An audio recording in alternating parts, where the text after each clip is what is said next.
Buenas noches, queridos compañeros, teleaudiencia de YouTube. Quiero compartirles en esta oportunidad un ejercicio que corresponde a problemas de corriente alterna en circuitos en paralelo, ¿no? En primer lugar, podemos ver acá el enunciado, ¿no? Que es un condensador conectado en paralelo con 159.23 microfaradios con una resistencia R, trae una corriente en 25 amperios desde 300 voltios y 50 Hz en la red, utilizando el diagrama fasorial y la frecuencia F. En esta combinación extrae la misma corriente de 300 voltios de red.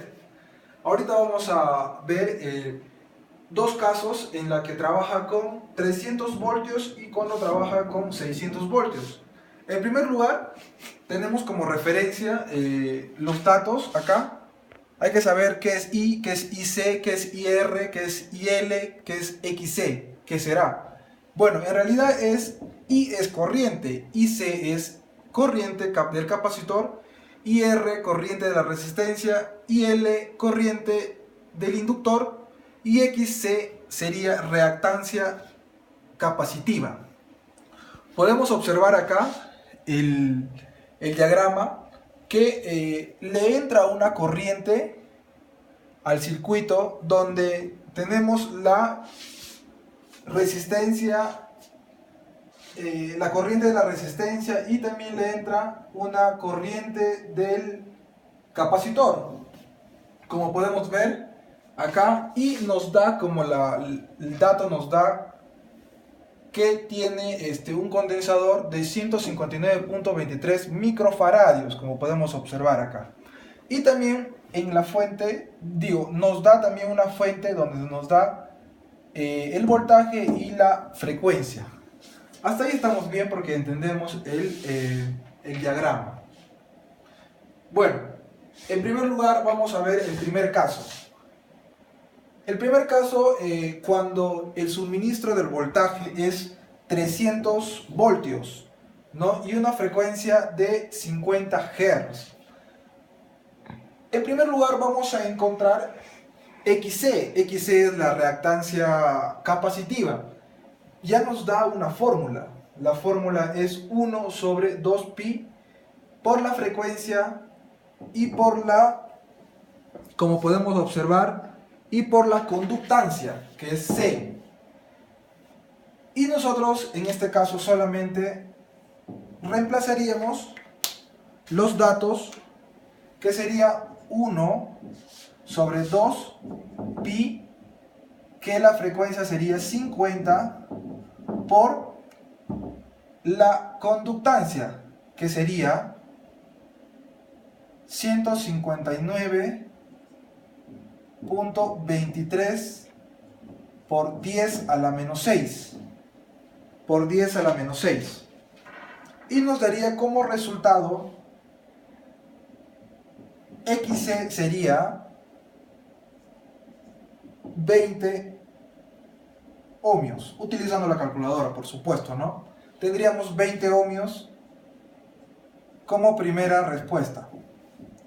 Luego nos pide encontrar la corriente del capacitor, que es esto. Pero ahí simplemente reemplazaríamos datos. Tenemos voltaje, que es, en el primer caso, que sería 300 sobre XC, que ya lo hemos encontrado, que es 20 ohmios. Y nos daría IC, la respuesta sería 15 amperios. Hasta ahí estamos bien. Y hemos encontrado la reactancia capacitiva y hemos encontrado la corriente del capacitor. Hasta ahí estamos bien. Luego nos pide encontrar la corriente de la resistencia y también nos da una fórmula. La podemos observar acá. Es como que una de Pitágoras, pero elevamos al cuadrado la corriente y la intensidad y la corriente del capacitor. En este caso ya nos da la corriente, como podemos observar acá en el enunciado, que es 25 al cuadrado menos IC, ya tenemos como dato también IC, que sería 15 al cuadrado, y tendríamos la corriente de la resistencia, que sería 20 amperios, ¿no? Y hemos encontrado datos principales, que es la reactancia capacitiva, la corriente del capacitor y la corriente de la resistencia, que es 20 amperios. Hasta ahí estamos bien. También hay un dato que nos pide encontrar, que es la resistencia, porque acá también como que nos muestra encontrar la resistencia. Y podríamos reemplazar,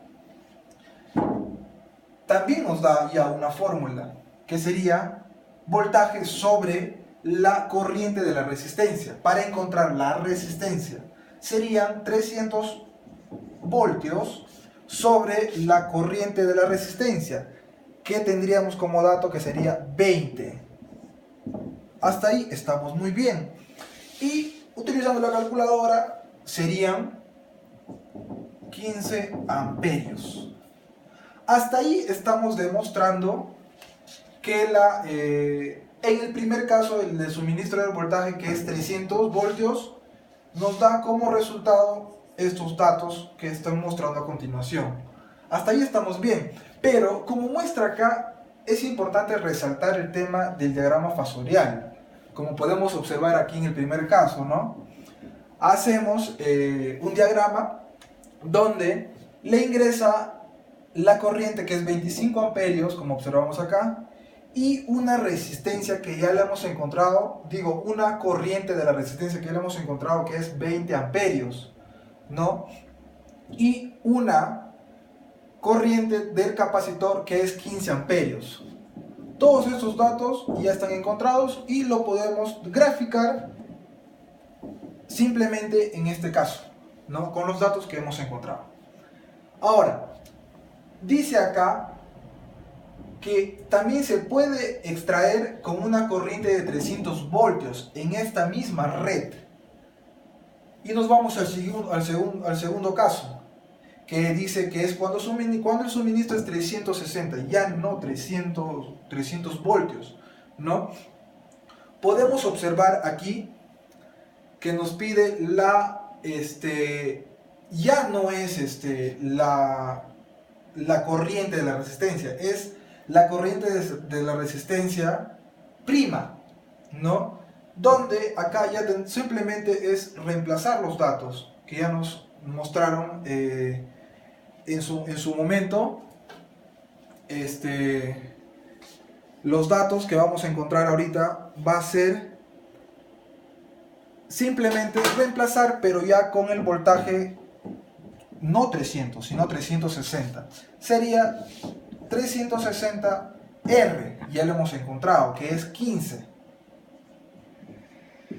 Y nos daría la corriente de la resistencia prima sería 24 amperios como resultado final. ¿Ya? Luego, también nos da para encontrar también la corriente en el capacitor, que es la misma fórmula que se utilizó en el ejercicio anterior, pero aquí va a variar un poco los datos. ¿Por qué?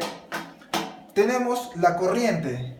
¿Cuánto era la corriente? Es 25 al cuadrado menos, tenemos la corriente de la resistencia prima, que acabamos de encontrar, que es 24 al cuadrado, y tendríamos como resultado que IC sería 7 amperios. Hasta ahí estamos bien. Es lo mismo que hemos encontrado hace un momento, pero en otro caso, que es prima, ¿no? También podemos encontrar la reactancia capacitiva, que es la misma que es otra fórmula, no es la misma fórmula la que utilizamos a continuación, pero ya con un voltaje de 360 voltios y con IC que es 7. Nos daría como resultado XC en la calculadora sería 53.43 ohmios. Nunca olvidar poner el valor que estás encontrando. Pero en este caso nosotros despejaríamos porque nos buscamos encontrar la frecuencia. La frecuencia en este segundo caso cuando el suministro es 360 voltios. En este caso simplemente es despejar la frecuencia y despejar y encontrar con la misma fórmula que habíamos aplicado